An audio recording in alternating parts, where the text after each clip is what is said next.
சீரியல்களின் full எபிசோடுகளை Sun டிவியில் ஒளிபரப்பான உடனே எக்ஸ்க்ளூசிவாக சன் நெக்ஸ்டில் மட்டும் ஃப்ரீயா பாருங்கள்.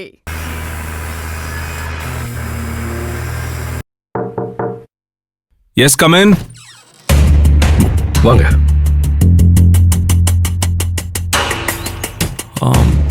இவரு சார், இவர்தான் புது சூப்பர்வைசர்.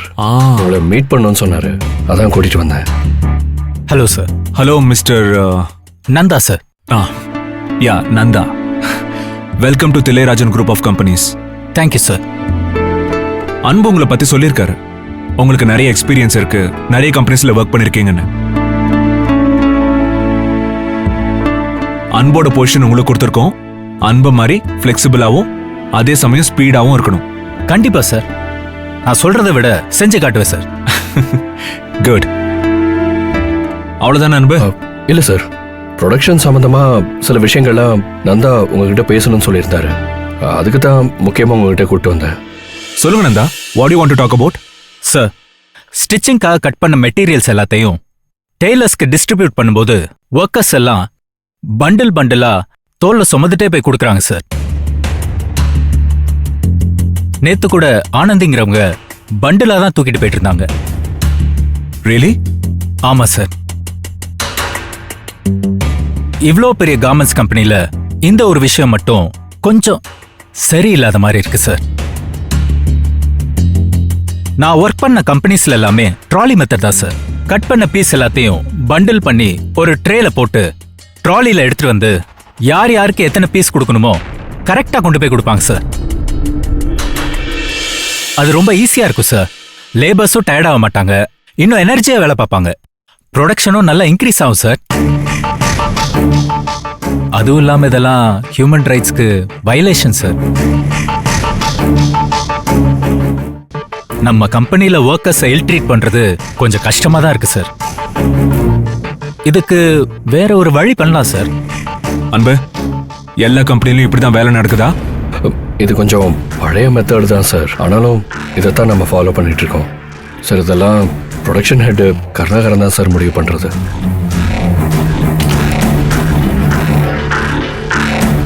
கருணாகரன் சார். சொல்லுங்க சார். கொஞ்சம் கேபினுக்கு வாங்க. வரேன் சார். அன்பு சார், இந்த மாதிரி வேற எந்த விஷயம் நம்ம கம்பெனில இருந்தாலும் இமீடியட்டா எனக்கு இன்ஃபார்ம் பண்ணுங்க. சார்,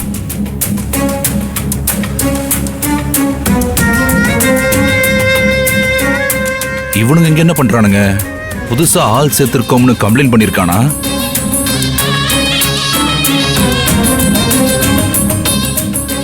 சார், கூப்பிட்டீங்களா sir? What's going on mister Karunakaran?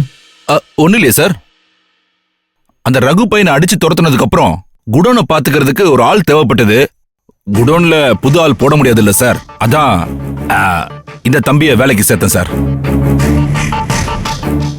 உங்ககிட்ட நான் சொல்லணும்னு நினைச்சேன் சார், மறந்துட்டேன் சார். மத்தபடி அன்பு சொல்ற மாதிரிலாம் எதுவும் இல்ல சார். அன்பு உங்களை பத்தி எதுவுமே சொல்லலையே. அன்பு இங்க கம்ப்ளைண்ட் பண்ண வந்திருக்காருன்னு யார் சொன்னது உங்ககிட்ட? வேற எதுக்கு சார் வர போறான்? நான் எவனையும் வேலை செய்ய விடாம ஒடுக்குறேன் நசுக்குறேன்னு சொல்லிட்டு இருப்பான். அப்படி ஒரு எந்த கம்ப்ளைண்ட்டும் அன்பு உங்க மேல பண்ணல. ஆக்சுவலா நம்ம கம்பெனில ஒரு ப்ராப்ளம் இருக்குன்னு கம்ப்ளைண்ட் பண்ண வந்தது நீங்க கூட்டிட்டு வந்த புது சூப்பர்வைசர் நந்தா தான்.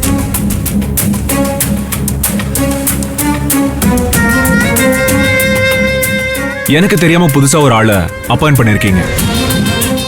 அந்த விஷயத்துக்கு நான் அப்புறம் வரேன். முதல்ல நான் கேட்கிற கேள்விக்கு பதில் சொல்லுங்க. கேளுங்க சார். கட் பண்ண பீஸை டிஸ்ட்ரிபியூட் பண்றதும் ஃபினிஷ்டு பீஸை குடோனு கொண்டு போறதும் நம்ம கம்பெனில எப்படி நடக்குதுன்னு சொல்ல முடியுமா? அது என்ன சார் பெரிய விஷயம்? துணி தானே சார். பண்டல கட்டி யாராவது ஒரு ஆளை தூக்கிட்டு போக வைப்பேன். என்ன கருணாகரன் சார், அவ்வளவு ஈஸியா மனுஷங்களை தூக்க விடுவேன்னு சொல்றீங்க? அவங்க எல்லாம் நம்ம ஸ்டாஃப்ஸா இல்ல ஸ்லேவ்ஸா?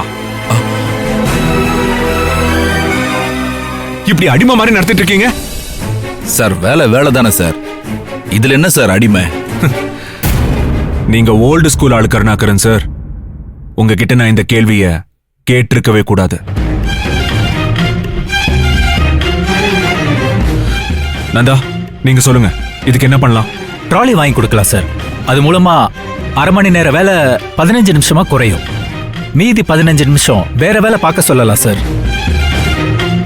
ஒரே ஒரு ஆளுக்காக 15 நிமிஷம் கம்மி பண்றதுனால ப்ரொடக்ஷன் ஒன்றும் பெருசா வளர்ந்துராது. சார், சின்ன சின்ன விஷயங்களை மாற்ற ஆரம்பிச்சாதான் சார் மொத்தமா மாறும். உடனே ஒரே நாள்ல எல்லாம் மாறிடாது சார். இன்னும் கோவமா தான் இருக்கியா ஆனந்தி? ஐயோ, அப்படிலாம் ஒன்றும் இல்லை சார். உங்க மேலேயோ மேடத்து மேலேயோ சார் மேலேயோ எனக்கு கோவமே வராது சார். உங்க எல்லார் மேலேயும் நான் அம்பிட்ட மரியாதை வச்சிருக்கிறேன். எனக்கும் அப்படிதான் ஆனந்தி. கிராமத்துல முதல்ல உன்னை நான் பார்த்தப்பவே எனக்கு அவ்வளவு பிடிச்சு போச்சு. டாடுக்கும் மாமுக்கும் கோவில்ல பரிகாரம் முடிஞ்சதுதான் அன்னைக்கு சந்தோஷமா இருந்துச்சு. எனக்கு உன்னை பார்த்ததுதான் அவ்வளவு சந்தோஷமா இருந்துச்சு. ஆனா எனக்கு ஏன்னு தெரியல, ஒரு தேங்க்ஸ் சொல்ல உன்னை நான் தேடினப்போ நீ அங்க இல்ல. அப்ப இருந்தே நீ என் மனசுக்குள்ள வந்துட்ட ஆனந்தி. சார், ஐ மீன், ஒரு முக்கியமான ஆளா என் லைஃப்ல மாறிட்டேன்னு சொல்ல வந்தேன். எங்கேயோ கிராமத்துல பார்த்த உன்னை எங்கடா மறுபடியும் மீட் பண்ண போறேன்னு நினைச்சேன். பார்த்தா நீ எங்க கம்பெனில வேலையில ஜாயின் பண்ணிருக்க. அன்னைக்கு உன்னை மறுபடியும் பார்த்ததுல எனக்கு எவ்வளவு சந்தோஷமா இருந்துச்சு தெரியுமா? அதுவும் நீ என் உயிரை காப்பாத்தினதுக்கு அப்புறம் வானத்துல இருந்து குதிச்சு வந்த ஒரு தேவதையா தான் நான் உன்னை பார்த்தேன். அது வரைக்கும் யாரோடையும் நான் இந்த அளவுக்கு க்ளோஸா கம்ஃபர்டபுளா ஃபீல் பண்ணதே இல்லை. ஆனா உன்னை போய் நானும் எங்க குடும்பமும் எப்படி வேலை பார்க்க வந்த ஆளா நினைப்போம். என்னைக்குமே நீ எனக்கு ஸ்பெஷல் தான் ஆனந்தி. எனக்கும் நீங்க ரொம்ப ஸ்பெஷல்தே சார். நானும் இது வரைக்கும் எந்த பெரிய ஆளுக கூடயும் இம்புட்டு தூரம் நெருங்கி பழகுனதே இல்ல. உங்களை பார்த்ததும் ஏதோ முதலாளி மாதிரியே தெரியல, நம்ம குடும்பத்துல ஒருத்தராதே நான் நினைச்சிட்டு இருக்கிறேன். ஆனந்தி, எங்க அப்பா அம்மா கிட்ட நான் என்னைக்கும் சண்டை போட்டதே இல்ல. ஏன்னா அவங்க என் விருப்பத்துக்கு மாறா எதுவுமே செஞ்சது இல்ல. ஆனா உன் விஷயத்துல எங்க அம்மா பண்ண தப்புக்காக ஃபர்ஸ்ட் டைம் நான் சண்டை போட்டேன். ஐயோ, ஏன் சார் அப்படி பண்ணீங்க? உங்ககிட்ட வருத்தப்பட்டு பேசிட்டு போன போறவதே அவங்க இடத்துல இருந்து யோசிச்சு பார்த்தேன். அப்பதே சார் எனக்கே புரிஞ்சுது, மேடம் என் மேல இருக்கிற அக்கறையிலதே அந்த பணத்தை கொடுத்திருக்காங்கன்னு. நான் தான் தப்பா புரிஞ்சுக்கிட்டேன். அதனால உங்ககிட்ட ஏதேதோ பேசி போட்டேன். என்னைய மன்னிச்சிருங்க சார். ஐயோ ஆனந்தி, இது நீ மன்னிப்பு கேட்கணுங்கிறதுக்காக நான் சொல்லல. இது ஒரு சின்ன மிஸ் அண்டர்ஸ்டாண்டிங், கன்ஃபியூஷன், அவ்வளவுதான். நான் பேசினதுக்கு அப்புறம் அம்மாவும் ரொம்ப வருத்தப்பட்டாங்க. அதனால நடந்தது எல்லாம் மறந்துரு ஆனந்தி. திரும்ப நீ வீட்டுக்கு வா, பழையபடி சந்தோஷமா இரு. உன் கையால சாப்பிட்டு ரொம்ப நாள் ஆன மாதிரி ஒரு ஃபீல். இன்னைக்கு வீட்டுக்கு வரியா ஆனந்தி? ஐயோ, நாம இன்னைக்கு செல்வி விஷயமா தாசில்தார் ஆபீஸுக்கு போலாம்னு அன்பு கிட்ட சொல்லியிருந்தோமே. இப்ப மகேஷ் சாருக்கு என்ன பதில் சொல்றது? என்ன யோசிக்கிற? சார், தப்பா நினைச்சுக்கிடாதீங்க. எனக்கு ஒரு சின்ன வேலை இருக்குது, நான் போயே ஆகணும். அதுதான் யோசிக்கிறேன். சோ இன்னும் நீ டிஸ்டர்பா தான் ஃபீல் பண்றல்ல? It's okay. உனக்கா எப்போ தோணுதோ அப்போ வா. ஐயோ சார், நெசமாவே அது ஒண்ணு காரணம் இல்ல. நான் ஏற்கனவே இன்னைக்கு ஒருத்தவங்களை பார்க்க வரேன்னு வாக்கு கொடுத்திருக்கிறேன். அதே சார், மத்தபடி வேற ஒண்ணும் இல்ல சார். நிஜமாவே கோவம் இல்லல்ல? இல்ல சார். சரி, இன்னைக்கு வர முடியலனாலும் பரவாயில்ல, இன்னொரு நாள் கண்டிப்பா நீ வரணும். கண்டிப்பா வாரேன் சார்.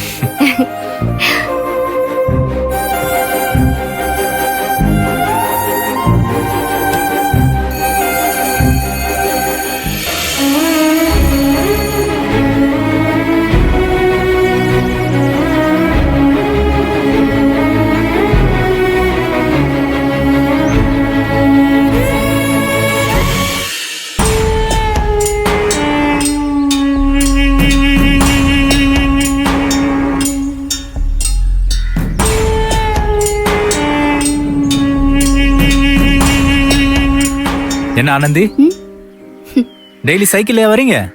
ஆமா, எனக்கு அழகில போறது தூரமாவே தெரியாது. இந்த டிராபிக்ல பைக் ஓட்டவே ரொம்ப கஷ்டமா இருக்கு, இதுல அழகிய ஓட்டிட்டு போறது அதை விட ரொம்ப கஷ்டமா இருக்குமே. ஆ, நீங்க ஒண்ணு பண்ணுங்களேன், நீங்க வேணா என் பைக்ல வாங்க, நான் டிராப் பண்ணிடுறேன். இல்லைங்க, எனக்கு ஒரு முக்கியமான வேலை இருக்குது. அதுவும் இல்லாம அழகிய விட்டுட்டு நான் வேற எங்கேயும் போக மாட்டேன். ஆனந்தி,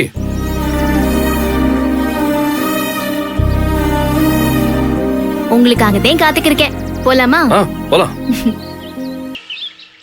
என்னாச்சு தினபால்? நேத்துல இருந்து சரியா சாப்பிடலன்னு லக்ஷ்மி சொன்னாங்க. அது ஒன்றும் இல்லை மேடம், ஒரு 2 நாளாவே உடம்பு ஒரு மாதிரி இருக்கு, பசியே எடுக்க மாட்டேங்குது, ஒரு மாதிரி ஒவ்வாமையா இருக்கு மேடம். டாக்டரை போய் பார்க்க வேண்டியதானே? போகணும் மேடம். சரி, இன்னைக்கு மிளகு தோசை செய்ய சொல்லியிருக்கேன், சாப்பிடுங்க. உடம்புக்கு ரொம்ப நல்லது, இந்த பிரச்சனையை சரி பண்ண ஹெல்ப்ஃபுல்லா இருக்கும். சரிங்க மேடம். ஆ, மேடம், என்ன ரித்திகா? ஒரு முக்கியமான விஷயம் பேசணும். நீங்க போங்க தினபால். சரிங்க மேடம். ம், சொல்லு, என்ன விஷயம்? இன்னைக்கு எனக்கு ஒரு முக்கியமான வேலை இருக்கு மேடம்.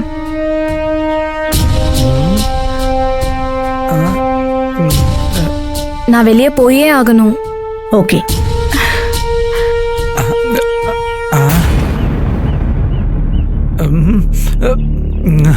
9 மணிக்குள்ள வந்துடணும். அதெல்லாம் மேடம், அது வந்து அம்மா, ஐயோ,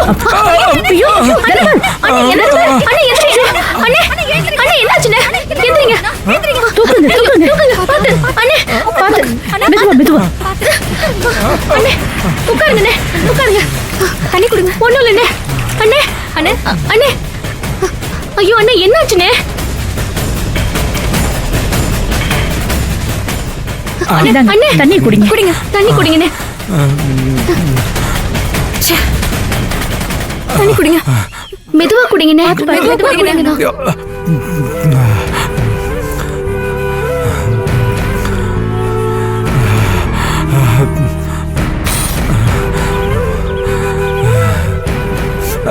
என்னாச்சு தினபால்?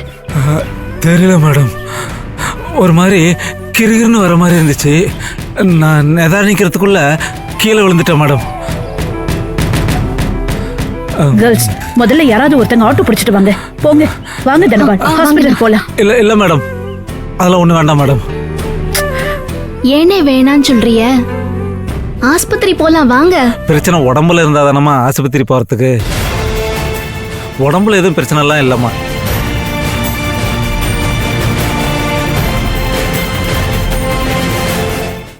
தனபால், என்ன பிரச்சனை? என் பிள்ளைங்க தான் மேடம் பிரச்சனை. எனக்கு 2 ஆம்பளை பிள்ளைங்க மேடம், ரொம்ப செல்லமா வளர்த்துட்டேன். அதனாலேயே என்னவோ அவங்க படிக்காம சுத்திட்டு இருந்தது கூட நான் கண்டுக்காம விட்டுட்டேன். ஆம்பளை பசங்க தானே, பொழைச்சிக்குவானுங்கன்னு நினைச்சு இருந்துட்டேன். அவனுக்கு பொழைச்சிக்கவே இல்லை, நான் சொன்ன மாதிரி ஒரு வாழ்க்கையை அமைச்சிக்கவும் இல்லை. 2 பேருமே அவனுங்களா ஒரு பொண்ணை பார்த்து கல்யாணம் பண்ணிக்கிட்டானுங்க. அப்ப பேச்ச கேட்காத பசங்க எங்க உருப்பட போறானுங்க? பொண்டாட்டிங்க பேச்ச கேட்டுக்கிட்டு என்ன கொஞ்சம் கொஞ்சமா வேலைக்கு வச்சுட்டானுங்க மேடம்.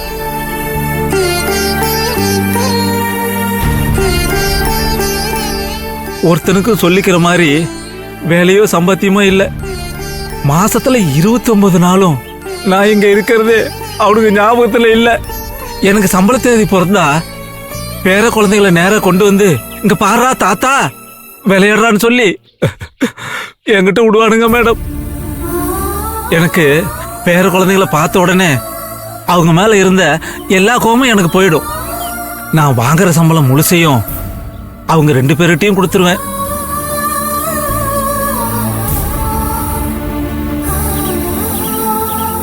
போன மாசத்துல இருந்து எனக்கு ரொம்ப கஷ்டமா இருக்கு. 1 மாசம் விட்டு 1 மாசம் சம்பளம் வாங்க முடியாது. ஒவ்வொரு மாசமும் சம்பளம் எனக்கே வேணும்னு 2 பேரும் வந்து என்கிட்ட சண்டை போட்டு போறானுங்க மேடம். என் நிம்மதியெல்லாம் போச்சு மேடம். பிள்ளைங்களை ஒழுங்கா வளர்க்கலன்னா இப்படிதான் மேடம் புலம்பணும், இப்படிதான் கஷ்டப்படணும். எல்லாம் என் தலையெழுத்து தலையெழுத்து. பெயர் வாங்காதே, தூங்காதே தம்பி தூங்காதே, சோம்பேறி என்ற பெயர் வாங்காதே, எந்திரிங்கடி. இப்படி தூங்கிட்டே இருந்தீங்கன்னா விடிஞ்சிரும். ஏய், நீயே தூங்கிட்டு இருந்துட்டு எங்களை தூங்காதான்னு அட்வைஸ் பண்ற? ஒரு நைட்டுக்கே இப்படி ஆளாளுக்கு தூங்கிட்டோமேடி.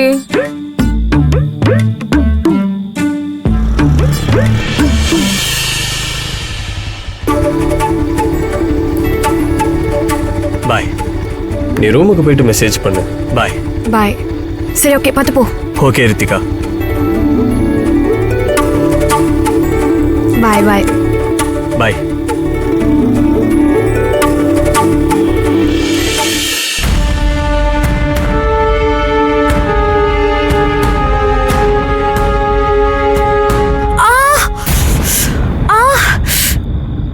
ஐயோ,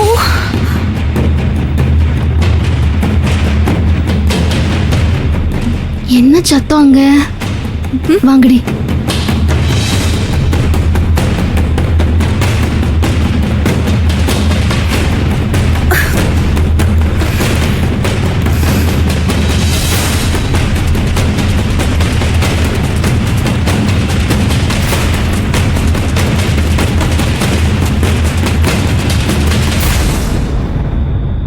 ஷோ,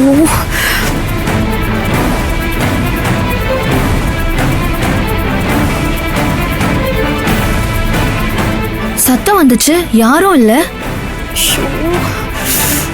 நைட்டு கூட இதே இடத்துல தானே சத்தம் கேட்டுச்சு. ஆமா, ஏதோ பொண்ணு கத்துற மாதிரி இருந்துச்சு. ஆனா யாரையுமே காணோம். சரி வாங்க. ம்.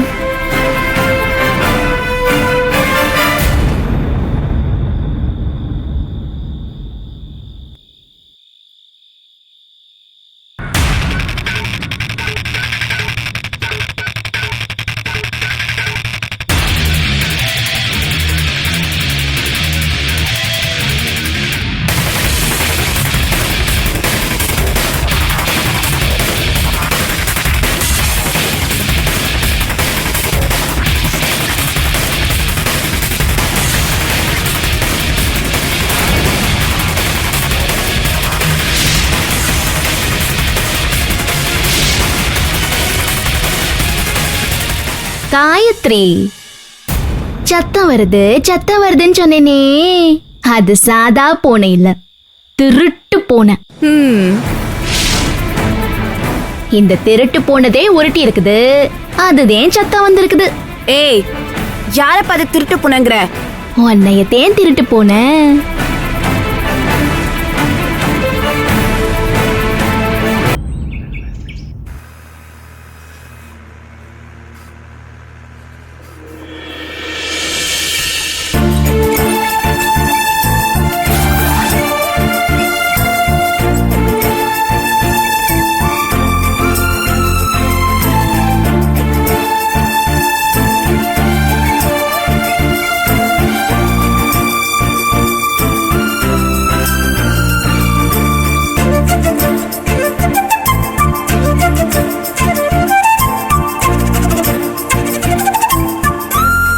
ஏய், என்னடி ஏதோ தள்ளிட்டு போறாங்க? என்னவா இருக்கும்? ஏதாவது புது மிஷினா இருக்கும். மகேஷ் சார்ல இருந்து எல்லாருமே வந்திருக்காங்க. ஏண்டா மாப்பிள, இந்த ஃபங்க்ஷன்ல போனஸ் போடுறேன்னு சொல்லி தில்லி சார் சொன்னாரே, அதுக்காக ஸ்வீட் ஏதாவது கொடுக்கறதுக்கு எடுத்துட்டு வராங்களோ? அதெல்லாம் ஒண்ணும் இருக்காது. அப்புறம் வேற என்ன? எனக்கு என்னன்னு தெரியும், ஆனா நான் சொல்ல மாட்டேன். ஏண்டா? அதான் இன்னும் கொஞ்ச நேரத்துல உனக்கே தெரிய போதே. அப்புறம் இப்பயே தெரிஞ்சுட்டு என்ன பண்ண போற? ஜெயந்தி கிட்ட கொஞ்சம் சீன் போடுவல்ல, அதனாலதான் சொல்ல மாட்டேன். நண்பனாடா நீ? இல்லடா.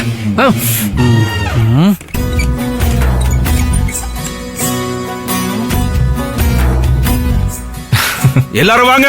என்ன வெத்தலை பாக்க வச்சு அழைக்கணுமா? வாங்க வாங்க வாங்க வாங்க வாங்க வாங்க.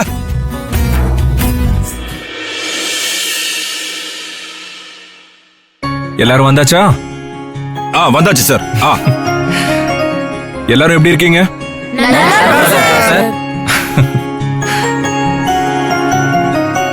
கிரேட். இன்னைக்கு வரைக்கும் இந்த கார்மெண்ட்ஸ் கம்பெனிக்காக கஷ்டப்பட்டு வேலை பார்த்த உங்க எல்லாருக்கும் என்னோட ஹார்ட்ஃபெல்ட் தேங்க்ஸ் அண்ட் விஷஸ்.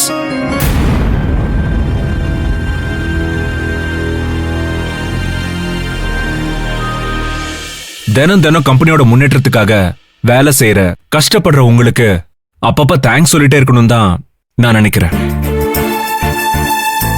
இந்த கார்மெண்ட்ஸ் கம்பெனில யாரும் ஒர்க்கர்ஸ் இல்ல, குடும்பம்னு உணர வைக்கதான்.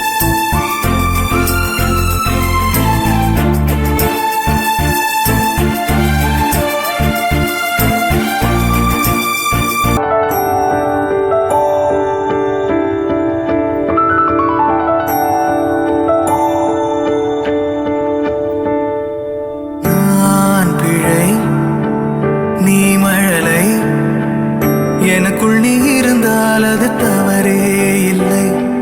நீரை நான் பருவமழை, சிறு சிறு துளியாய் விழும் தருணம் இல்லை. ஆழியில் இருந்து அலசி இழுத்தேனே, அடைக்கலம் அமைக்க தகுந்தவன் தானே. அடி அழகா சிரிச்ச முகமே, நான் நினைச்சா தோணும் இடமே. அடி அழகா சிரிச்ச முகமே, நினைச்சா தோணும் இடமே. நான் பிறந்த தினமே கிடைச்ச வரமே. ஓ நான் பிழை, நீ மழலை, எனக்குள் நீ இருந்தால் அது தவறே இல்லை. நீரை நான் பருவமழை, சிறு சிறு துளியாய் விழும் தருணம் இல்லை. இந்தாங்கக்கா, இது உங்களுக்கு. ஆனந்தி, நீ ரொம்ப கொடுத்து வச்சவ. ஏன்க்கா? பின்ன நாங்க எல்லாம் இந்த கருணாகரன் கிட்ட வருஷ கணக்குல துணியை தூக்கிட்டு இந்த மூலைக்கும் அந்த மூலைக்கும் அலைஞ்சு சாவும். அப்படி 2 வருஷமா அலைஞ்சதுக்கு அப்புறம் தான் மிஷின்ல உட்கார வச்சா. ஆனா இன்னைக்கு உனக்கு ட்ராலி வாங்கி கொடுக்க மகேஷ் சார் மாதிரியோ நந்தா சார் மாதிரியோ எங்களுக்கு உதவி பண்ண யாருமே வரல. அததான் அப்படி சொல்றா. சரி சரி, நீ போய் உன் வேலையை பாரு. சாவித்ரி அக்கா, இந்தாங்க. ஜெயந்தி அக்கா, இது உங்களுக்கு. இந்த மாதிரி கொஞ்சம் கொஞ்சமா உன் கஷ்டம் எல்லாம் குறைஞ்சு சீக்கிரம் மிஷின்ல உட்காந்து வேலையை பார்க்கணும். அதெல்லாம் நடக்கும்போது பாத்துக்கலாம்க்கா. என்ன இப்படி சொல்லிட்ட? அந்த கருணாகரனை எதுக்கு ஆள் இல்லைன்னா நீ இந்த வேலை பார்க்க வேண்டியதா போச்சு. இப்ப அன்பண்ண மகேஷ் சாரு, இப்ப புதுசா வந்திருக்க சூப்பர்வைசர்னு எல்லாருமே உன் பக்கம் தான் இருக்காங்க. இனிமேல் பாரு, எல்லாமே நல்லதே நடக்கும். அப்படி நடந்தா சந்தோஷந்தே. பாப்போம்.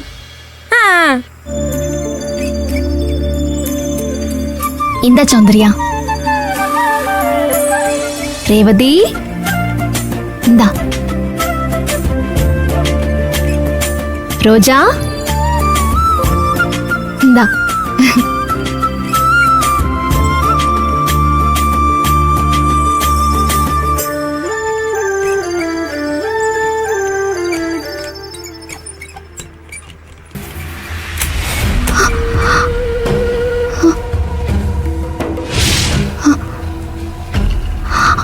ஐயோ சார், சார் மன்னிச்சிருங்க சார், நீங்க நிக்கிறத நான் கவனிக்கல.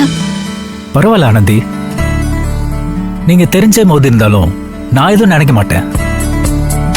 அப்புறம் வேலை எல்லாம் எப்படி போயிட்டு இருக்கு? ரொம்ப சுலபமா இருக்குது சார். எங்க ஊர்ல சின்ன வயசுல நுங்க வண்டி தள்ளுற கணக்கா இங்க இப்படி சர்ரு சருன்னு இங்கிட்ட அங்கிட்ட போயிட்டு இருக்கிறேன். ரொம்ப நேரமா துணி எடுத்துக்கிட்டு இங்கிட்ட அங்கிட்டும் நடந்துட்டு இருப்பேன். இப்ப 10 நிமிஷத்துல எல்லாருக்கும் துணியை கொடுத்து வேலையை வேகமா முடிச்சிடுறேன்.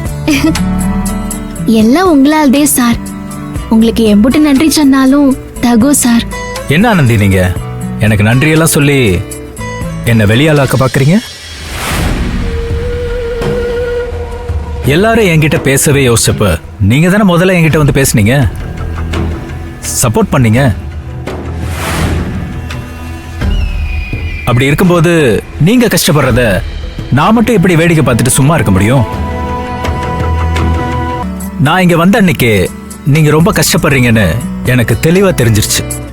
அது தெரிஞ்சுதான் உங்களுக்கு மறைமுகமா உதவி பண்ணணும்னு நான் முடிவு பண்ணேன். ஆனா நான் நேரா வந்து உங்களுக்கு உதவி பண்றேன்னு சொன்னேன்னு வச்சுக்கோங்களேன், நீங்க நிச்சயமா அதை ஏத்திருந்திருக்க மாட்டீங்க. சோ உங்க கஷ்டத்தை குறைக்க உங்களுக்கே தெரியாம ஏதாவது பண்ணணும்னு முடிவு பண்ணி தான் இந்த ட்ராலி வாங்க ஏற்பாடு பண்ணேன். இப்போ அது உங்களுக்கு இவ்வளவு உதவியா இருக்கும்னு நினைக்கும் போது எனக்கு ரொம்ப சந்தோஷமா இருக்கு. எனக்கு மட்டும் இல்ல சார், இங்க இருக்கிற எல்லாருக்கும் இது பெரிய உதவியாதான் இருக்குது. ஆஹா. குடோன்ல வேலை பாக்குறவங்க, லோடு ஏத்துறவங்க எல்லாருக்கும் இது ரொம்ப உதவியா இருக்கும் சார். அன்பு, மகேஷ் சார், தில்லை சார் மாதிரி நீங்களும் எனக்கு ஒத்தாசையா இருக்கிறது எங்கேயோ ஊரை விட்டு வேற இடத்து வந்து நிக்கிற எங்களுக்கு பெரிய தைரியத்தை கொடுக்குது சார், நம்பிக்கையும் கொடுக்குது. என்ன ஆனந்தி பெரிய பெரிய வார்த்தையெல்லாம் பேசிட்டு, இது மாதிரி இன்னும் நிறைய நல்லது உன் வாழ்க்கையில நடக்க போகுது.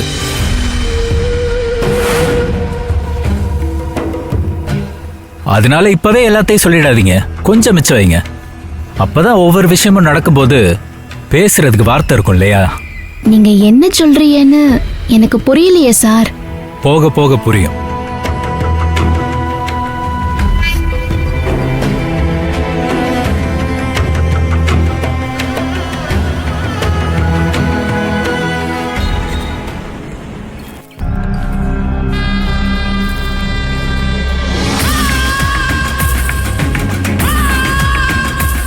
போச்சுடா, எல்லாம் போச்சு. இது நாள் வரைக்கும் நம்ம பலமே கஸ்டம்ஸ் தான்.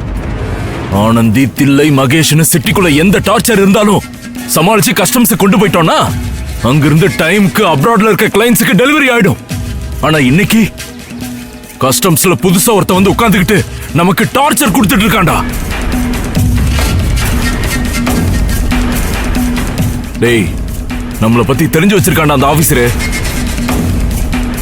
4 இடத்துல கிளியர் பண்ணி ஷிப்பிங் வரைக்கும் போன கன்சைன்மெண்ட்டை திடீர்னு ஏன்டா அவன் நிறுத்தணும்? அரவிந்த், அவன் ஏதோ ஸ்மெல் பண்ணிருக்கான். கஸ்டம்ஸ்ல மட்டும் மாட்டணும், அவ்வளவுதான். அதுக்கப்புறம் நாம எஸ்கேப் ஆகிறதுக்கு வழியே இல்ல. நாமளும் காலி, தில்லைராஜன் கம்பெனியும் காலி. டேய், நாம இங்கிருந்து எஸ்கேப் ஆனாலும் ஃபாரின்ல ஒருத்தன் உட்கார்ந்துட்டு இருக்கான்ல, ஏஜென்ட் ஹெரால்டு, அவன் நம்மள சும்மா விட மாட்டான்டா, போட்டு தள்ளிடுவான். முடிஞ்சதுடா, எல்லாமே முடிஞ்சது. டேய், நான் இங்க டென்ஷன்ல கத்திட்டு இருக்கேன், நீ பாட்டுக்கு ஏதோ விளையாண்டு இருக்க. அரவிந்த், எதுக்கு நான் இப்படி கத்திட்டு இருக்க? கத்தாம என்னடா பண்ண சொல்ற? இங்க பாரு அரவிந்த், கஸ்டம்ஸ்ல மாட்டிக்கிட்டா எல்லாமே முடிஞ்சது. அவனுங்க நம்மளை தேடி வர்றதுக்குள்ள நாம முதல்ல இங்க இருந்து ஓடணும், இல்ல கூண்டோட கைலாசம் தான். நாம எதுக்கு நான் ஓடணும்? நீ சொல்றது உண்மைதான், எல்லாமே முடிஞ்சுது. ஆனா நல்ல விதமா முடிஞ்சுது. என்னடா வளர்ற?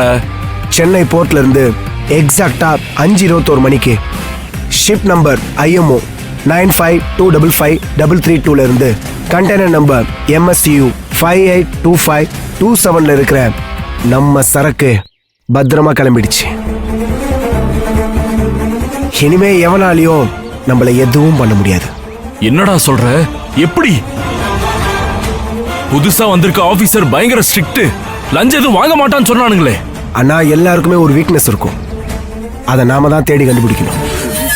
அதை தட்டினா எப்பேற்பட்ட ஆபீசரா இருந்தாலும் நம்ம வழிக்கு வந்துருவான். அந்த புது ஆபீசரோட வீக்னஸ் உள்ள இருக்கு. வா. நான் ஸ்கூலுக்கு போகணும். ஏய், வாய மூணு சும்மாரு. நான் போகணும்.